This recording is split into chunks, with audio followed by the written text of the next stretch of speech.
Hey guys, so today we're going to be taking a look at the top 10 best characters in the game. This is actually going to be the second time I've done this video in September, so I'll label this as part 2. The first one was after Ultra Super Saiyan 4 Vegeta dropped, and now that we have LF's Purple Super Saiyan 3 Goku, who's kind of filling out the remainder of the GT team, I think it does warrant us to do another one of these videos here because there have been some movements, I think, in the list. So we'll just update the list here.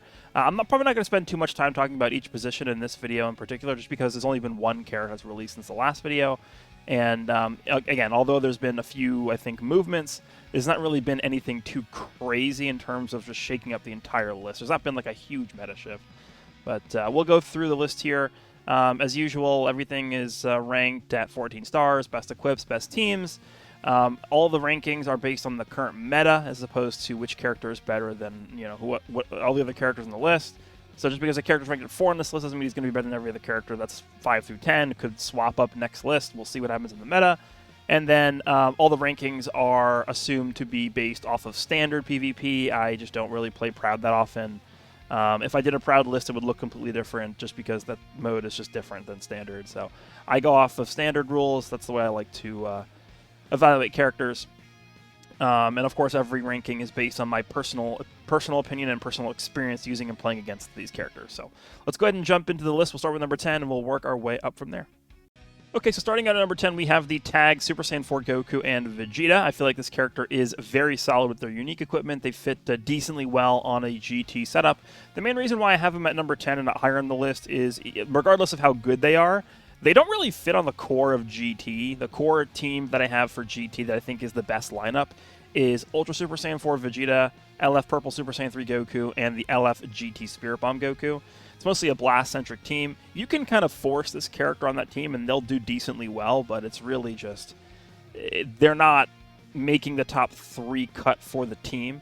So, it's hard for me to put them higher when they don't really make the core of the team that they're meant to be used on. Although, you could slot them in on a Sun Family team. You could slot them in on a Saiyan team. Run them next to someone like Namek Goku. This character is very good, right? The one weakness they have, and I've mentioned this many, many times now, especially in the last top 10 list that I did, they are in particular weak to Namek Goku's lock-in. Right? There are a lot of characters that are weak to Namek Goku's lock-in, but I think in particular this character is weaker than most other characters that we'll talk about on this list. Number one, they don't really have a second life mechanic at all. And number two, it's just, on that GT team, they don't have KO guard, right? I mean, if you're running them on the team that they're supposed to be ran on GT, you're not going to have KO guard available. So you're kind of, you're kind of exposed there to Namek Goku's lock-in. He could lock you in Ultra, he could lock you in a blue card you, he could lock you in and rush you, and you're just going to die, right? So that's a big weakness that I found with this character. Other than that, I feel like they're fine. They got the sub count down when the enemy uses a big attack. They've got the Vanish Restore on the blue cards. They do decent damage. They don't take 1 billion damage. They don't tank the greatest, but they also don't. They're also not made of paper, right? So overall, I feel like a pretty solid character here. Number 10, the tag 4s. Let's move on to number 9. All right, number 9 is going to be LF Saiyan Saga Vegeta. This is a character that I think you probably, along with the tag 4s, it really always just comes down to like the 9 and 10 slots on these lists where you can kind of swap in a bunch of different characters. One character that you'll notice is not going to be on this list today is Krillin. I think you could easily swap Krillin in here at number 9 or number 10, whatever you wanted to do. He was a character I was thinking about. I've had him on the last few lists. He's kind of been lower on the lists. Again, it's hard for me to really quantify really how valuable and how good Krillin is because although he's providing insane value to that Frieza Saga team, it's just what he's doing on his own is just it's not enough, right? So comparing him to somebody like Saiyan Saga Vegeta, I will just always find more value in characters like this that can actually perform and do something for the team when they're on the battlefield, as opposed to essentially just being relegated to a piece of equipment, more or less, right? This guy, again, I'm not going to go through everything he does, but just very, very all-around, pretty solid. At this point, he's a little bit squishy. I mean, we've gotten to the point where pretty much every character in the game is pretty squishy, except for like a very select few. His damage, I would say, is okay. It's not great. It's not horrible. But he's just a very consistent character because a lot of what he's bringing to the table is not restricted to having certain teams or tags, characters. So that's good. He's got Rising Rush defense with the Revive. He's got his own sub-count manipulation. So, I mean, he's just a good character. He's got really high key recovery. He's got good combo potential. So, again, the laundry list of things that he does, I think, are pretty good. And again, I just think the reason why I don't have him higher, I guess we could talk about, is just the fact that he kind of shares a lot of the same teams with Full Power Frieza, and he shares the same color as Full Power Frieza. So it comes down to, you know, would I rather run Frieza or this character? Obviously, it would go to Frieza. You could run two of them. There really haven't been a lot of great purples recently, but we did just get a pretty good one with the GT Super Saiyan 3 Goku, who we'll talk about later. I'm not sure that GT Super Saiyan 3 Goku releasing really changes my opinion drastically on this character, but yeah, overall I feel like this guy's still pretty solid, and that's really all I have to say about this guy. So let's move on to number 8 next. Alright, so coming in at number 8 is going to be LF Universal Spirit Bomb GT Goku, who recently got a Zenkai Awakening.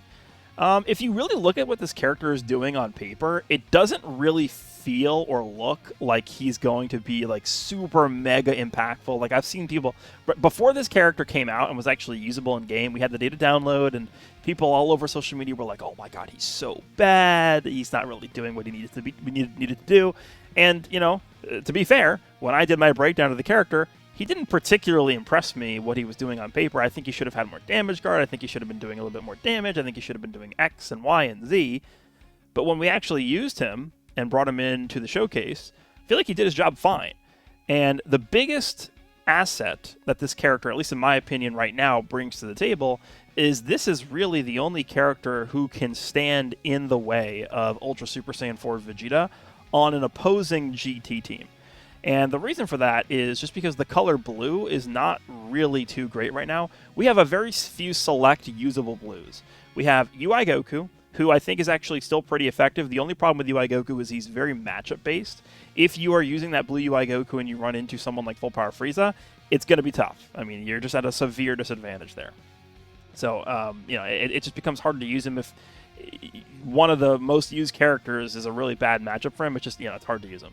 And then the other character is the Blue Saiyan Saga Goku, who I still think is also really good, who you also could still have on your list. Again, 9-10 slot. I think you could slide him in there if you wanted to.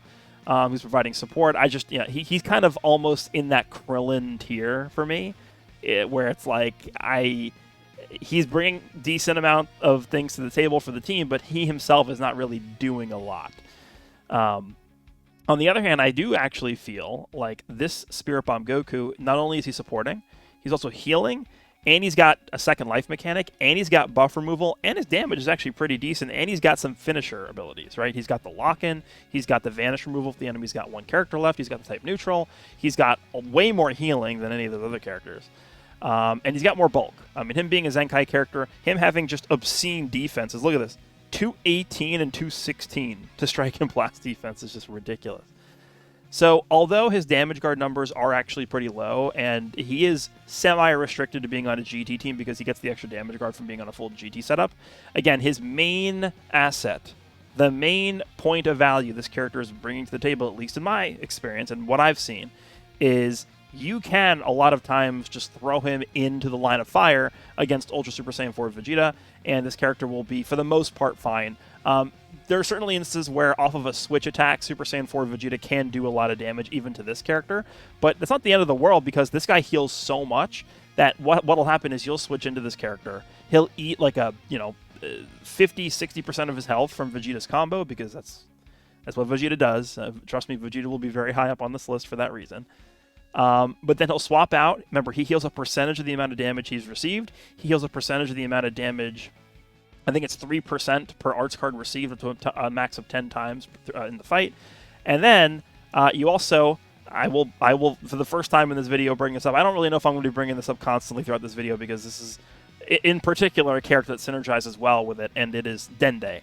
This guy synergizes very well with Dende. So you have healing from Dende. He's healing himself when he takes damage. He's healing himself when he takes a percentage of his HP. And then on swap out, he's also healing the entire team, which includes himself. And then he's got Dende on the team.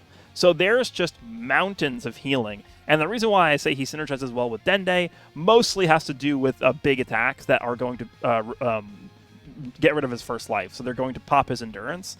And then what will happen is he'll heal up with the endurance, and then Dende will activate. So what will happen is, and this has happened to me many times, you can go back and take a look at some of my recent showcases that I've done with this character on the GT setup, is the opponent will use a Rising Rush, and they will pop this guy's endurance.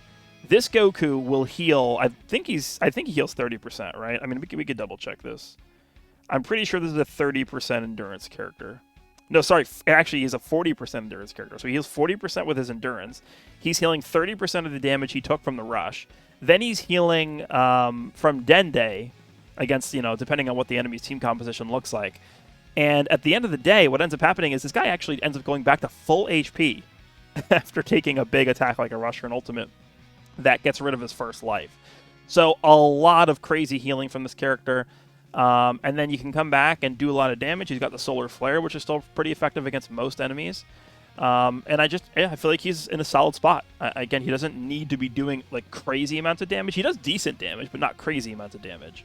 But to me, again, his performance against Ultra Super Saiyan 4 Vegeta not really being something that pretty much any other character in the game can replicate is why I decided to put him at number 8 here. And again, as with most of the list, you can kind of move him up a few spots, move him down a few spots, whatever you think is applicable to how you play the game and how you've experienced the characters. But for my experience, this is, I think, a comfortable spot for this character. So I'm going to have Zenkai Universal Spirit Bomb here at number 8. A little bit long segment here because he's a new addition to the list, but let's move on to number 7 next.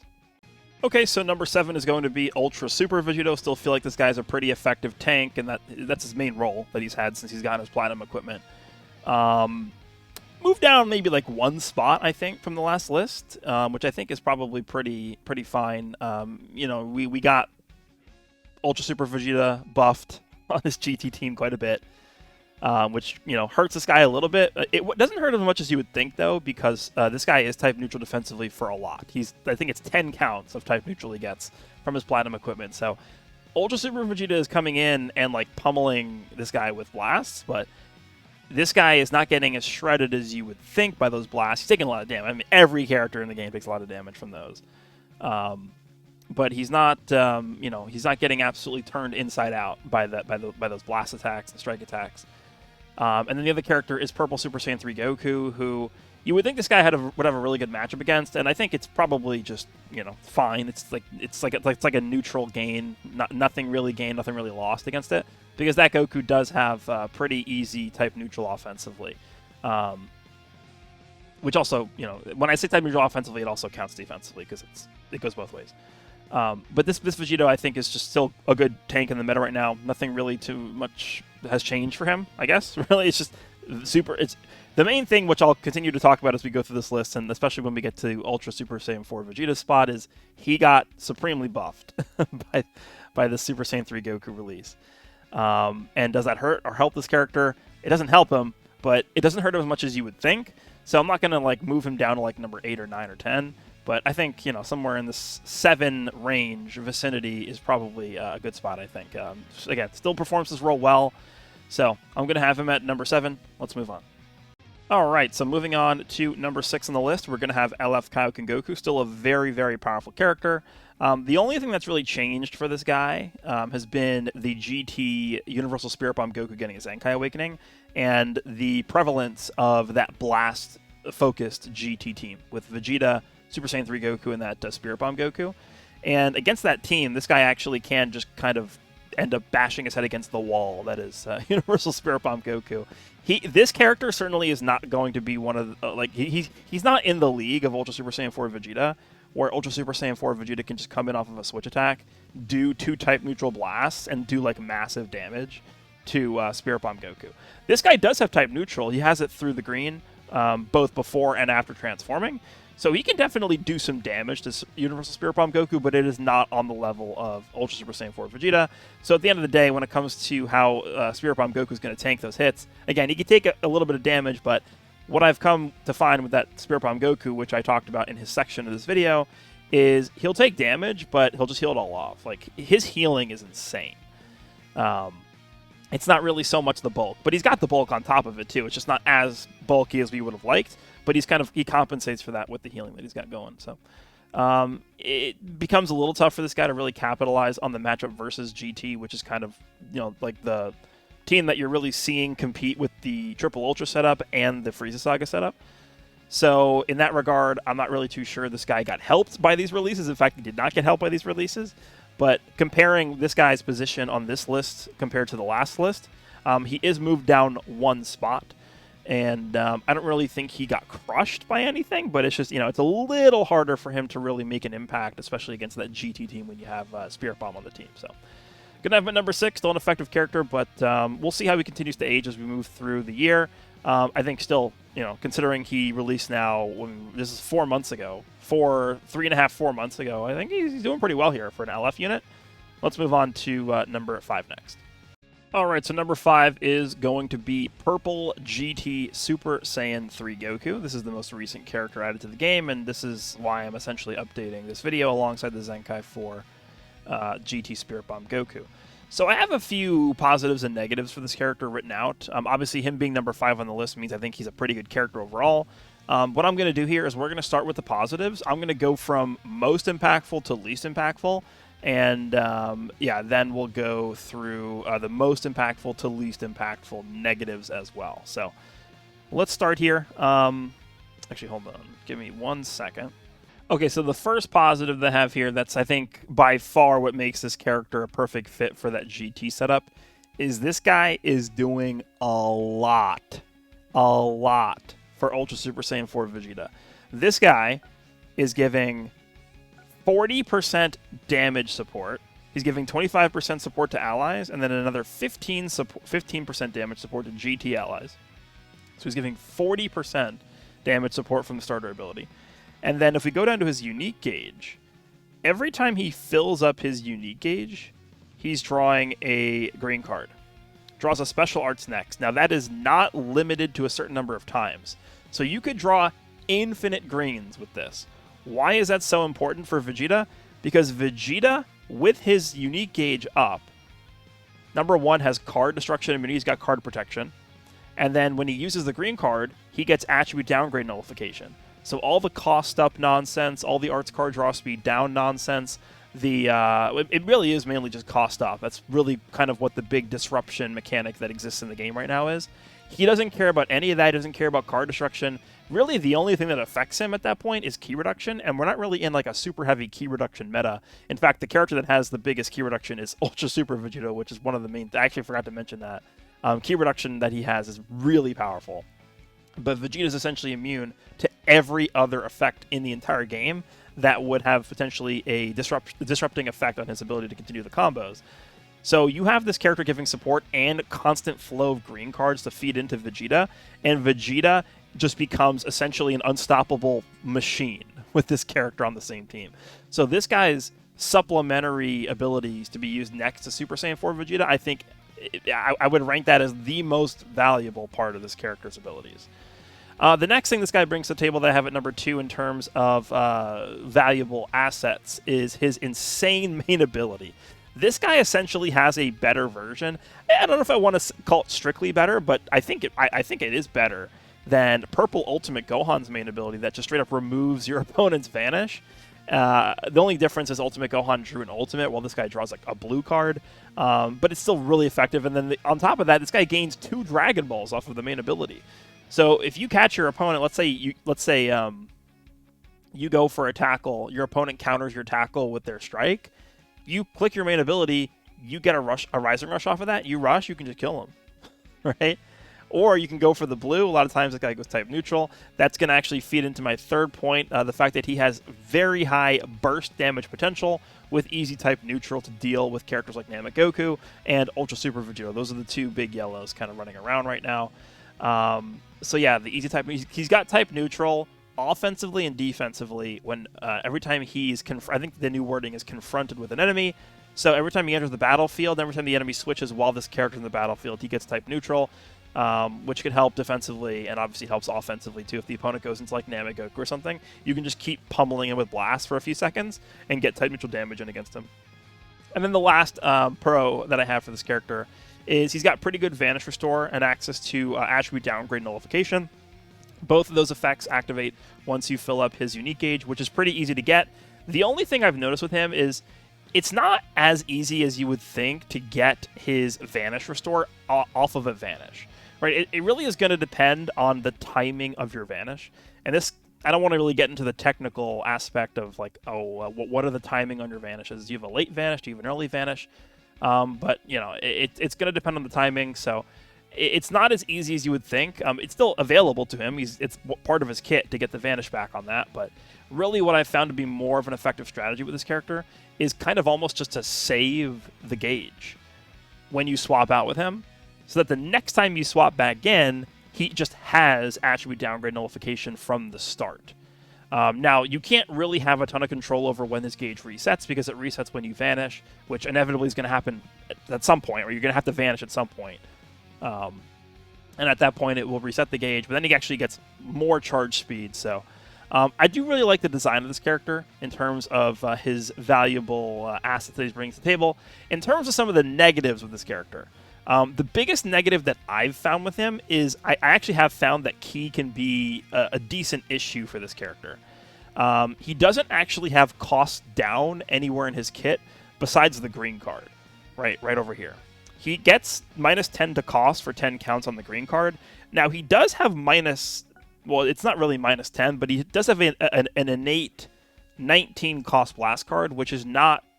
That's not typical. Usually it's 29, and then the character will end up getting minus 10 to blast cost somewhere in their kit. So technically, he does already have cost down on the blast card here, but it's really just because you're never really going to have a consistent flow of 4 blasts in your hand, so you're eventually going to have to use strikes. So it just comes back to bite you when you have a strike card that costs 19 in your hand, and you have characters like Full Power Frieza and Ultra Super Saiyan 4 Vegeta and Krillin and all these characters who are debuffing your cost. You're going to end up with a strike that costs 50. And that's happened to me many times. So until you can get access to this character's attribute downgrade nullification, which again you get from using filling up the unique gauge, he can certainly have some key issues. And that's mainly something you notice when you're swapping into this character mid-combo. That's really when you notice it. And that's something that I've noticed is pretty consistently a problem here. The second issue that I found is this guy can very easily get pummeled by Namek Goku. This is kind of a similar situation to the Tag 4s, where it's like the Tag 4s are really good, but they just get locked in by Namek Goku and they're dead, right? And the main reason why I'm bringing this up for this character, number one, obviously, is purple. He does have type neutral defensively, but it's only for a few counts, right? That's number one. And then number two, you're really using this guy mostly on a pure GT lineup next to Super Saiyan 4 Vegeta and GT Spirit Bomb Goku, in which case you're not going to have access to KO guard. So if Namek Goku catches you once, you know, he hits you with a strike and then just pops his main, hits you with the ult, you're going to die. It's over, right? So that is a significant weakness for this character. And then the last thing just to point out, this is not really like a weakness of the character. It's just something that I've noticed that I don't really understand why he even has it in his kit. And it's just the fact that his final counter damage is a bit underwhelming. And I'm kind of directly comparing this character to Purple Cell, the post-5th anniversary Purple Cell, who also had a final counter. It's when Cell blows himself up. That final counter damage was crazy. You would just one-shot character, like you wouldn't actually kill them, but you'd get them to like 1 health, like every time. That final counter damage was insane. I don't know if I'd expect something like that from this Goku, but a lot of times this guy will activate his final counter, and you're hitting them for like 15-20% of their HP, which, you know, it's something, but I just don't really understand why they marketed that as one of the premier points of this character, because to me it's not really something that's super pressing about him. But that really is, I think, kind of a mini summary of how I would evaluate this guy. I feel like he's a very solid addition to the GT team, and in particular, really helps supplement Super Saiyan 4 Vegeta really, really well. So, have this guy at number 5. Let's move on to number 4. All right, so coming in at number 4, I'm going to have LF Super Saiyan 2 Kefla. The reason why I have Kefla here over Super Saiyan 3 Goku is mainly just because she feels like just a better version of Super Saiyan 3 Goku. Like they're very similar in design, if you've not noticed that. They both have charge style gauges. They both get their Vanish back. They both are like semi-combo-y characters. They both have attribute downgrade nullification. Like they're very similar. Their designs are not that different. There's a few differences, like Goku's main ability I would say is way better than Kefla's. Kefla's, you know, supporting in her own way with the ultimates, and that Super Saiyan 3 Goku supporting in his own way. Super Saiyan 3 Goku clearly a much better support, but Kefla, I think, is a much more powerful offensive force than Super Saiyan 3 Goku, at least that's what I've found. And I have found to be also the case that Kefla, to me, feels a little bit better defensively. It's not a lot. I mean, it's like very, very marginally better. But I do think the heal that she gets when the enemy uses a big attack, like a blue card or an ultimate, it has saved me many times with this character. The big advantage you can certainly give to Goku, and if you want to have Goku ahead of Kefla, I have no problem with that at all. The big advantage that you would make, the big argument that you would make for Goku to have over Kefla here is teams. Kefla certainly does not have as good teams as that Super Saiyan 3 Goku does, and by teams I mean just the fact that he's like a core GT member, because GT is one of the best teams in the game. For Kefla, I actually haven't used her on this particular team in a long time, for a few seasons now, but I guess it would be that stall team that I made back when this character first released. That was actually the God Rank video I did. It was Kefla, Ultra Super Vegito, and Ultra Namegoku together. It was a yellow-green team. I don't really know if that team would do super well right now, just because Super Saiyan 4 Vegeta he would turn that team into a sock puppet, I think. Super Vegito probably could still tank decently, but I guess I could try it. But yeah, it really is just the teams are... Kefla's teams are nowhere close to like the top tier GT setup. But looking at how Kefla is, the fact that you can kind of just put her on some kind of just like Saiyan build and leader slot, or even not on leader slot because she's a Saiyan and she has a Saiyan Z ability, you can just kind of throw her on to, you know, Namek Goku, Kaioken Goku, Kefla. You could go Super Saiyan 4 Vegeta, Namek Goku, Kefla, and then that ends up actually being a pretty good color wheel too. Green, red, yellow, all supplements Kefla. So I think Kefla's still a really good character. I think she is a better performer on her own than Super Saiyan 3 Goku. I think she's a better performer on her own than probably every character we've looked at on this list. I think so. She brings a lot to the table, and she does a lot of damage, and I just think she's a good character overall. So I'm going to have Kefla at number 4. Again, you could make an argument for sure that Super Saiyan 3 Goku deserves a spot, but I'm going to give the slight edge to Kefla. So let's move on to number 3. Okay, so I thought about it for a second, and I'm actually just going to do this the same way that I did the last 3 through 1 spots on the prior video, and I'll just record them all in the same section here. So I'm going to put Namek Goku at 3, Full Power Frieza at 2, and Ultra Super Saiyan 4 Vegeta at 1. We can just start with Super Saiyan 4 Vegeta because he's been sort of the character I've been talking about the whole time. He gets a massive buff, not only from the purple Super Saiyan 3 Goku, but also from Spirit Bomb Goku. They're both supporting this guy. Combined together, right? That purple Super Saiyan 3 Goku is giving 40% damage support to this Vegeta via his starter ability. So it doesn't even have to like swap out. Just immediately upon the battle start, he's got 40% more damage inflicted. And then you also then have the Spirit Bomb Goku, who's providing 20% damage inflicted, but he's got to enter the battlefield, and then it goes down from 20 counts from there. So it's a little bit of a timed supporting buff, but he's got a lot of extra damage on that optimal GT setup. He's got... I like to run the double Zenkai buffed version of that team for this character. He does obscene damage. Obscene damage. It's too much. It's to the point where I have to have this guy at number 1. I have to. Right, there's like the only character that really kind of stands in the way of this guy is GT Spirit Bomb Goku, which we talked about in his part, but this guy really can put a number on him as well. Eventually, he ends up healing a lot of it off because the GT team does a lot of healing, but this guy just tears through absolutely everything. One other point that I'll make, and this kind of will flow into Full Power Frieza and Namek Goku's parts as well, they're off featured boost now. Right, so they just were taken off featured boost this season a few days ago. Typically, featured boost, you can feel very slightly, you can feel a drop in damage. But typically, in my experience, what I've seen and how I've felt with units falling off the featured boost is it's a bit more tangible on the defensive end. So Full Power Frieza and Namek Goku are now going to be taking, I wouldn't say massively more damage, but it's going to be more damage, right? And that really does help Super Saiyan 4 Vegeta because he's basically just doing so much damage already, right? You go into Namek Goku just to take one blast card. You're kind of wanting to split up the damage. Maybe you want to help build up his gauge a little bit. Maybe you want to hit him with the card destruction and the card draw speed down and debuffs. Namek Goku takes like 2/3 of his health with one blast. Like, it's really, really rough. Vegeta just does so much damage. And then, of course, the switch attack does a lot of damage, and you can't swap out of it. Yeah, so Vegeta, I feel like, is just kind of... he's definitely not on a different level compared to the Namek Ultras, but I think his influence over the game is to a larger degree at this point than the Namek Ultras. Again, it's possible that could change moving forward, but I feel like he just does way too much damage to not be number one right now. Because I think, to me, that is the deciding factor in a lot of these matches that I've played with Vegeta, especially on the GT setup.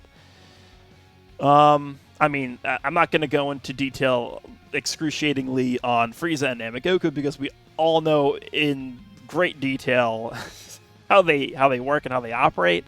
Namek Goku at number 3, I mean, it's just, comparing him to Frieza, Vegeta's, it's hard for me to put Namek Goku at number 2 and Frieza at 3 just because of Vegeta being so everywhere right now. And Namek Goku gets, he gets slaughtered by Vegeta. But Namek Goku, he goes type neutral. He has all of his tools available as well. He's got the KO guard mechanic. You can never really count KO guard out, right? It's just so powerful. And then Frieza, I would say, even though we now have that purple Super Saiyan 3 GT Goku in the game, he's still not, like, that Goku is still not what I would consider to be, like, a meta-defining purple character. So we're still waiting for the first meta-defining purple character since Ultra Super Saiyan 4 Gogeta to drop. I mean, it's not like we got an Ultra Super Saiyan 4 Gogeta level purple character here for Frieza to just sort of, like, cower and figure in the corner from. Frieza has tools to deal with him. He's got type neutral defensively. He's got type neutral offensively with the full unique gauge when he uses his Death Beam. He can kind of get around that Goku, and I've seen instances where 14-star Frieza, 14-star Goku Frieza just still bullying him and forcing him to switch and go into characters like Vegeta, go into characters like Spirit Bomb Goku even for his defensive neutral, right? So, yeah, I mean, the Namek Ultras are still really, really strong, but to me, I think Super Saiyan 4 Vegeta is more of a dominant force over the game right now. But again, we'll see. It could change it could change in 2 weeks, right? 2 weeks from now, this list could be completely different. I doubt it, but it's possible. So there we go. That is going to round out the top 10 here. Just to recap, number 10 is going to be LF Tag Super Saiyan 4 Goku and Vegeta. Number 9 is going to be LF Saiyan Saga Vegeta. Number 8 is going to be LF Zenkai GT Universal Spirit Bomb Goku. Number 7 is Ultra Super Vegito. Number 6 is LF Red Kaioken Goku. Number 5 is LF GT Purple Super Saiyan 3 Goku. Number 4 is LF Super Saiyan 2 Kefla. Number 3 is Ultra Namek Goku. Number 2 is Ultra Full Power Frieza. And number 1 is Ultra Super Saiyan 4 Vegeta. Let me know if you guys agree or disagree with any of these placements. Hope you guys enjoyed this one, and I'll see you in the next one.